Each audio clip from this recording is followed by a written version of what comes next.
चलिए, तो weekly target series के वीक 6 के बारे में बात कर लेते हैं। होपफुली आपने वीक 5 तक के टारगेट कंप्लीट कर लिए हैं। वीकली टारगेट सीरीज़ को अब कम लोग ही मैं देख रहा हूँ फॉलो कर रहे हैं। कोई बात नहीं, अगर 10-15 लोग भी अगर फॉलो कर रहे हैं अच्छे से, तो भी इसको सीरीज़ को हम लास्ट तक, प्रीलिम्स तक, या फिर होपफुली अगर अच्छे से आप लोग डेडिकेशन दिखाएंगे तो मेंस तक भी कंटिन्यू रखेंगे और मैं गाइडेंस आपको देता रहूँगा। तो अगले टारगेट के बारे में बात कर लेते हैं। मैथ्स के बारे में बात कर लेते हैं। मैथ्स में हम लोग देखिए इस बुक को फॉलो कर ही रहे हैं, ऑब्जेक्टिव अर्थमेटिक की बुक को। अगर आप कोई दूसरी बुक भी फॉलो कर रहे हैं तो भी मुझे कोई इशू नहीं है। इस बुक में हमने लास्ट टाइम लीनियर इक्वेशंस तक हमने कंप्लीट कर लिया है, लीनियर इक्वेशंस तक। देखिए फिर से मैं आपको बता रहा हूँ, हर वीडियो में आपको बता रहा हूँ मैं, बहुत ही कम क्वेश्चन है इस बुक के अंदर और एक दिन में एक चैप्टर तो आपका कंप्लीट होना ही चाहिए। इतनी आपकी कैपेसिटी अब तक बन जानी चाहिए। अभी हमने इतना मैथ कर लिया है तो इतनी कैपेसिटी आपकी और ज़्यादा ग्रोथ होनी चाहिए। अगर आप पहले 50 क्वेश्चन कर पा रहे थे तो अभी तक 100 क्वेश्चन पे आपको आ जाना चाहिए। 100 क्वेश्चन तो आपको डेली के करने ही करने हैं, उससे ज़्यादा भले उससे कम नहीं। 100 question is a minimum target to crack SSC. अगर आप डेली मैथ्स की तैयारी कर रहे हैं तो डेली 100 क्वेश्चन करना बहुत ज़रूरी होते हैं। उस बुक के अंदर क्वेश्चंस की क्वांटिटी कम है लेकिन क्वेश्चंस बहुत ही जेन्युइन क्वेश्चंस हैं। एक टाइप का शायद आपको एक ही क्वेश्चन मिलेगा लेकिन वो क्वेश्चन बहुत इंपॉर्टेंट होगा। उसका कंसेप्ट आपको अच्छे से समझना है, हर क्वेश्चन का कंसेप्ट आपको अच्छे से क्लियर करना है। तो इस बार हम लीनियर इक्वेशन से आगे चलेंगे। अगला चैप्टर है, मैं आपको पढ़ के बता देता हूँ, क्वाड्रेटिक इक्वेशंस है। उसके बाद अगला है, इसको करना है आपको। उसके बाद अगला है परम्यूटेशंस एंड कॉम्बिनेशंस। इसके क्वेश्चंस आने के चांसेस बहुत कम हैं और ये 11th-12th का एक टॉपिक होता है एक्चुअल में, तो इसको समझने में आपको दिक्कत भी हो जाएगी। इसको नहीं करना है, ठीक है ना। परम्यूटेशन कॉम्बिनेशंस को स्किप कर देना है। उसके बाद अगला प्रोबेबिलिटी पे अभी सवाल आने लग गए हैं, पूरे चांस हैं, लेकिन बहुत ही बेसिक सा सवाल आएगा, लेकिन प्रोबेबिलिटी को आपको अच्छे से कवर करना है आगे क्योंकि प्रोबेबिलिटी अब शुरू हो गया है ना, तो आगे थोड़ा सा सवाल कॉम्प्लेक्स भी आ सकता है। तो आपको अच्छे से प्रोबेबिलिटी का चैप्टर भी करना है। और जिस भी चैप्टर में दिक्कत आए, जिस भी चैप्टर में आपको ये लगे कि इस बुक का तरीका मुझे समझ में नहीं आ रहा है, तो आप यूट्यूब पर जाने से हिचकिचाएं मत। मैंने आपको 90 डेज स्ट्रेटेजी जो मैथ्स की मैंने आपको दी थी, उसमें मैंने आपको बोला था कि यूट्यूब पर आप असिस्टेंट्स के लिए ज़रूर जाएं जिस भी चैप्टर में आपको दिक्कत है। क्योंकि आप एसएससी की तैयारी कर रहे हैं तो आपके यूट्यूब के रिकमेंडेशंस में अलग अलग टीचर्स के वीडियोस आते रहते होंगे, उनको आप देखिए। जो भी आपको अच्छा लगे उससे आप पढ़िए टॉपिक को। उसके बाद उन जो टीचर आपको जो तरीका बता रहा है सवाल को करने का, आप इस बुक के जो कंसेप्ट है उसको स्किप कर सकते हैं और डायरेक्ट आप सवाल पे भी आ सकते हैं, कोई भी इशू नहीं है। लेकिन जो बुक को फॉलो कर रहे हैं बुक को भी फॉलो करते हैं। ट्रेडिशनल जो तरीका है मैथ्स को करने का, इट इज़ मतलब यूनिवर्सली गुड, हमेशा अच्छा ही रहता है वो, उसमें कोई दिक्कत नहीं है। इस बुक को भी फॉलो कर सकते हैं, इस बुक के जो सिंपल कंसेप्ट है उसको भी फॉलो कर सकते हैं, इस बुक के फास्ट ट्रैक मेथड्स है उसको भी फॉलो कर सकते हैं, और यूट्यूब के जो टीचर्स हैं उनको भी आप फॉलो कर सकते हैं। कोई भी इशूज़ नहीं है। बस हमें अपने सवाल और अपने कंसेप्ट हमें क्लियर करने हैं, सवाल आपको सारे करने हैं। और अभी आपकी कैपेसिटी क्योंकि डेवलप अच्छे से हो रही है, तो अभी आपको सिर्फ बेस लेवल क्वेश्चंस नहीं करने हैं, आपको जो हायर स्किल बेस्ड जो क्वेश्चंस हैं हर चैप्टर के, वो भी करने हैं। जिन चैप्टर्स के आपने छोड़ दिए हैं, तो हम रिवीजन के टाइम पे जब हम रिवीजन करेंगे इन चैप्टर्स का, तब हम उन हायर लेवल के क्वेश्चंस को भी कवर करेंगे। और अभी अगर आप आगे क्वेश्चन जो चैप्टर्स में हम बढ़ रहे हैं, तो आप हायर स्किल लेवल के क्वेश्चंस भी अब करना स्टार्ट कर दीजिए हर चैप्टर के। अगला जो टॉपिक है वो है एरिया एंड पेरीमीटर। यहाँ से हमारा मेंसुरेशन शुरू होगा। मेंसुरेशन थोड़ा डिफ़िकल्ट लगता है बच्चों को, तो आप फिर से मैं बता रहा हूँ, आप यूट्यूब पर जाकर के भी किसी के भी पवन राव सर के या फिर अभिनय सर, गगन प्रताप सर, कितने सारे टीचर्स हैं, सारे टीचर्स अच्छे हैं, किसी भी के भी जाकर के आप कंसेप्ट देख सकते हैं, इस बुक से भी कर सकते हैं। तो mensuration, area and perimeter, and उसके बाद है वॉल्यूम एंड सरफेस एरिया। ये दो ही चीज़ें होती है मेंसुरेशन में, किसी चीज़ का एरिया, पेरीमीटर या सरफेस एरिया या फिर वॉल्यूम। ये चार चीज़ें ही होती हैं मेंस्ट्रुएशन के अंदर। तो उनके जो बेसिक फार्मूलाज है उसके अंदर आपको मिल जाएंगे, सारे क्वेश्चंस आपको करने हैं। तो इससे हमारी मेंस्ट्रुएशन भी कंप्लीट हो जाएगी इस बार हमारी। इतना ही, मैं आपको सिर्फ 5 चैप्टर्स ही दे रहा हूँ इस बार करने के लिए। तो इस बार वीक में आपके पास, क्योंकि मेंस्ट्रुएशन करने में थोड़ा टाइम लग जाता है बच्चों को, तो 5 चैप्टर्स ही हम करेंगे, ईजिली हो जाएंगे। उसके बाद इस बुक के अंदर अगर आप जाएंगे तो फिर बाद में फिर ये शुरू हो जाती है क्या, एडवांस मैथ्स शुरू हो जाती है। तो एडवांस मैथ्स के बारे में हम नेक्स्ट वीक में बात करेंगे। एडवांस मैथ्स अभी अभी हमें शुरू नहीं करना है इस बुक से। इस बुक से भी हम करेंगे आगे, कोई बात नहीं है, लेकिन अगले वीक में डिसाइड करेंगे। इस बार हम हमारा अरिथमेटिक और ये मेंस्ट्रुएशन का जो सिलेबस है उसको हम कंप्लीट कर लेंगे। तो आपका ये मैथ्स का टारगेट रहेगा इस बार। आप कीजिए, डेली का एक चैप्टर कीजिए। और रीजनिंग के बारे में बात करते हैं। रीजनिंग में हम उत्कर्ष रीजनिंग क्लासेस की वीडियोस की जो प्लेलिस्ट है उनको हम फॉलो कर रहे हैं यूट्यूब से। उसमें हमने लास्ट टाइम कैलेंडर तक की वीडियोस हमने कंप्लीट कर ली थी। अब हम आगे बढ़ेंगे और हम कोडिंग डिकोडिंग और वेन डायग्राम की वीडियोस, कोडिंग डिकोडिंग की आपको 4 वीडियोस मिल जाएगी और वेन डायग्राम की आपको 2 या 3 वीडियोस मिलेगी। तो आपको डेली की 1 या 2 वीडियो, जितने भी आपको टाइम मिले आप करिए, कंप्लीट करना है बस हमको। चाहे एक दिन में आप सारे कंप्लीट कर दीजिए, चाहे आप 7 दिन लगा करके 7 वीडियो कंप्लीट कीजिए, कोई दिक्कत नहीं है। आप कोडिंग डिकोडिंग और वेन डायग्राम की वीडियोस आप कंप्लीट कर लीजिए। आप उनको देखिए, अच्छे से लगाइए उनको, वीडियोस पॉज कीजिए। जो भी क्वेश्चन आता है कंसेप्ट बताने के बाद, जो भी क्वेश्चन आता है वीडियो पॉज कीजिए, खुद से सॉल्व कीजिए। उसके बाद उसका सोल्यूशन देखिए, अच्छा लगे तो अपने नोट्स में उसको नोट डाउन कीजिए। नोट्स बनाइए हर चैप्टर के कम से कम 2-3 पेजेस के आप नोट्स ज़रूर बनाइए, जो कि आपको बाद में रिवीजन के काम आए कंसेप्चुअली। तो रीजनिंग हमारी एक्चुअल में उत्कर्ष रीजनिंग क्लासेस जो हम प्लेलिस्ट फॉलो कर रहे हैं उसी से हमारी 60% रीजनिंग तो वैसे भी कवर हो जाएगी।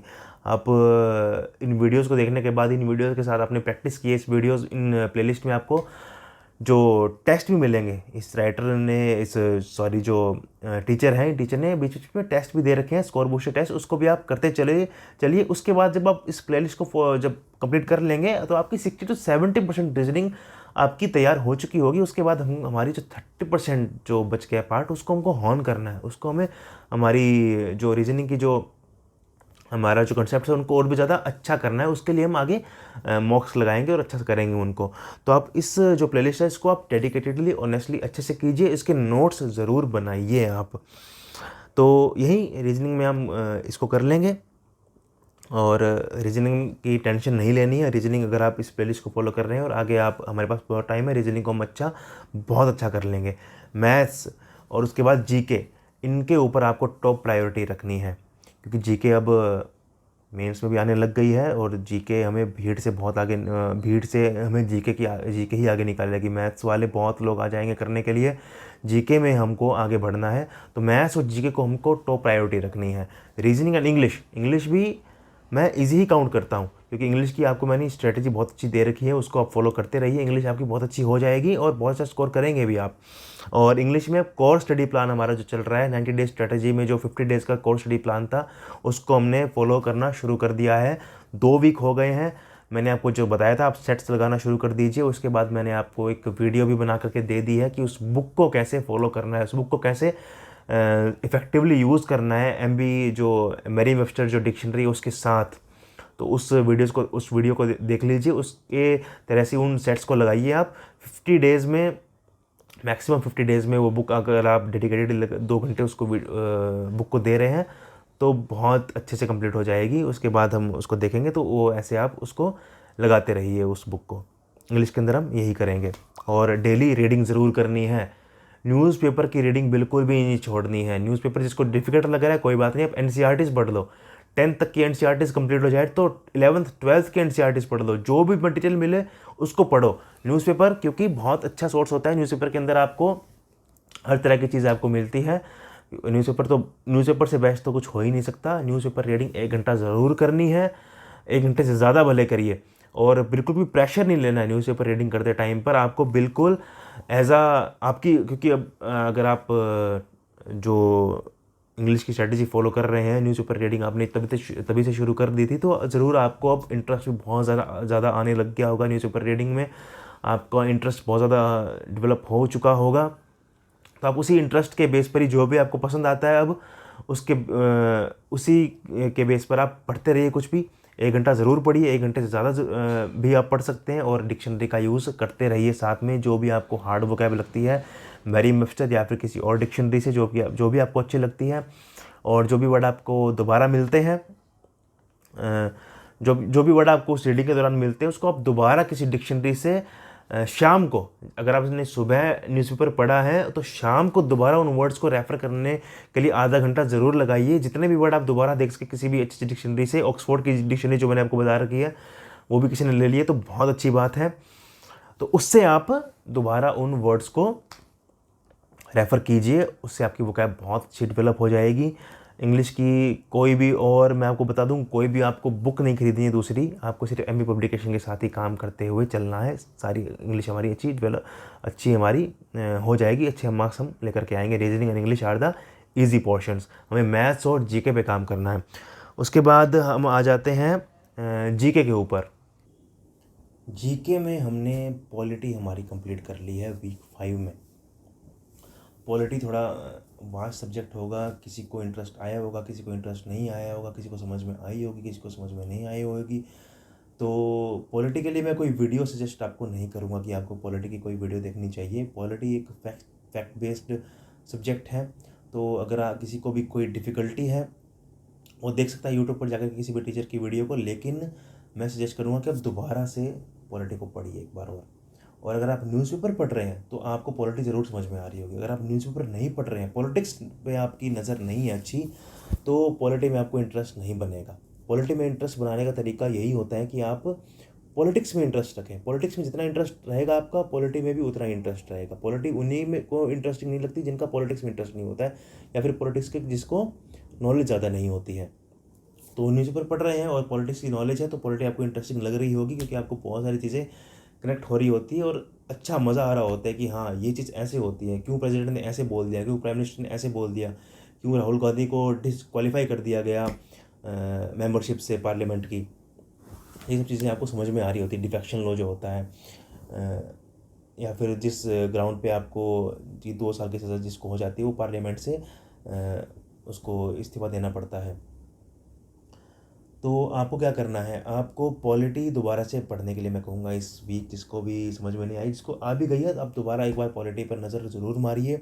और जिनको क्लियर हो गई है या फिर जिनको क्लियर नहीं भी हुई है, जो दोबारा भी पढ़ रहे हैं, उन सभी के लिए आप अब ग्रेड ऐप या फिर दूसरी ऐप से, बायजू की ऐप से, किसी भी ऐप से आप ऑब्जेक्टिव क्वेश्चंस लगाना शुरू कर दीजिए। पॉलिटी के ऑब्जेक्टिव क्वेश्चन जितने लगाएंगे आपको सब्जेक्ट की क्लैरिटी उतनी ही आएगी। ऑब्जेक्टिव क्वेश्चन लगाने के बाद उनके सॉल्यूशंस भी आप पढ़िए, अच्छे से एनालाइज करिए उन चीज़ों को, और बुक को भी रेफ़र करते रहिए। जो भी टॉपिक आपको लगता है उस टॉपिक के लिए आप बुक को भी रेफ़र करते रहिए। तो इस वीक यही करना है हमको। हम हिस्ट्री के तो लगा ही रहे थे ऑब्जेक्टिव क्वेश्चन, हिस्ट्री के भी लगाते रहिए जितने भी टाइम मिले। अगर आप 10 कोई क्विज़ लगा रहे हैं 10-10 क्वेश्चन के, तो कम से कम 2 क्विज़ आप हिस्ट्री के लगाइए, 2-3 क्विज़ आप हिस्ट्री के लगाइए। उसके बाद बचे हुए आप पॉलिटी के लगाना शुरू कर दीजिए। 3 से ज़्यादा आप हिस्ट्री के लगा सकते हैं, ये मैं मिनिमम आपको बता रहा हूँ। अगर 10 आप लगा रहे हैं, जितने हो सके उतने लगाइए। आप हिस्ट्री के लगाते रहिए, पॉलिटी के आप लगाना शुरू कर दीजिए, और पॉलिटी को हम दोबारा से अच्छे से पढ़ लेंगे एक बार। और जिन्होंने पढ़ ली अच्छे से, जिनको समझ में आ गई है, या फिर जो दोबारा पढ़ भी लेंगे, मेरे ख्याल से अगर आपने पढ़ ली तो दोबारा पढ़ने में आपको इतनी देर नहीं लगेगी। तो आपको इस वीक आपको बायोलॉजी स्टार्ट करनी है। बायोलॉजी में आपको लूसेंट से ही बॉटनी तक का पार्ट, तक का पार्ट आपको कंप्लीट करना है। बॉटनी के बाद जूलॉजी शुरू हो जाता है, तो हमको बॉटनी कंप्लीट करना है। वो कंप्लीट हमें करना है। एक बार हम बायोलॉजी को अच्छे से बॉटनी तक पढ़ेंगे। हमें एक बार वीडियो नहीं देखनी है। बायोलॉजी कई लोगों को डिफ़िकल्ट लगेगी, लेकिन ये बायोलॉजी वही है जो कि 10th क्लास तक की बायोलॉजी आती है। जिन्होंने भी 10th क्लास तक अच्छे से पढ़ाई की है, ठीक ठाक से पढ़ाई की है, उनको समझ में आने में ज़्यादा दिक्कत नहीं होगी। लेकिन जिसको भी डिफ़िकल्टी हो भी रही है, फिर भी वो बॉटनी तक का पार्ट ज़रूर एक बार पढ़ लेंगे। उसके बाद मैं नेक्स्ट वीक आपको बायोलॉजी के लिए एक अच्छा टीचर, एक अच्छी वीडियो आपको रेकमेंड करूँगा। उससे आपको अच्छे से बायोलॉजी क्लियर भी हो जाएगी। और जो भी आपको टीचर अच्छा लगता है आपको, अगर आप जीके का कोई टीचर फॉलो कर रहे हैं, आपको बायोलॉजी उनकी अच्छी लग रही है, तो आप बायोलॉजी उनसे भी आप पढ़ सकते हैं। लेकिन जो फ्रेशर्स बच्चे हैं उनके लिए मैं आपको बता रहा हूँ, एक बार ज़रूर पढ़ लीजिए, क्योंकि 10th सबने करी है, थोड़ा बहुत नॉलेज सबको होगा। तो बायोलॉजी आप बॉटनी तक एक बार पढ़ लीजिए। पॉलिटी हमको करना है इस वीक, और बायोलॉजी बॉटनी तक का हमको कंप्लीट करना है। उसके बाद नेक्स्ट वीक हम बायोलॉजी को अच्छे से रिज्यूम करेंगे हमारी। तो ठीक है, यही स्टडी प्लान हमारा रहेगा इस वीक का। इसको कंप्लीट कीजिए और पढ़ाई अपने अच्छे से करते रहिए।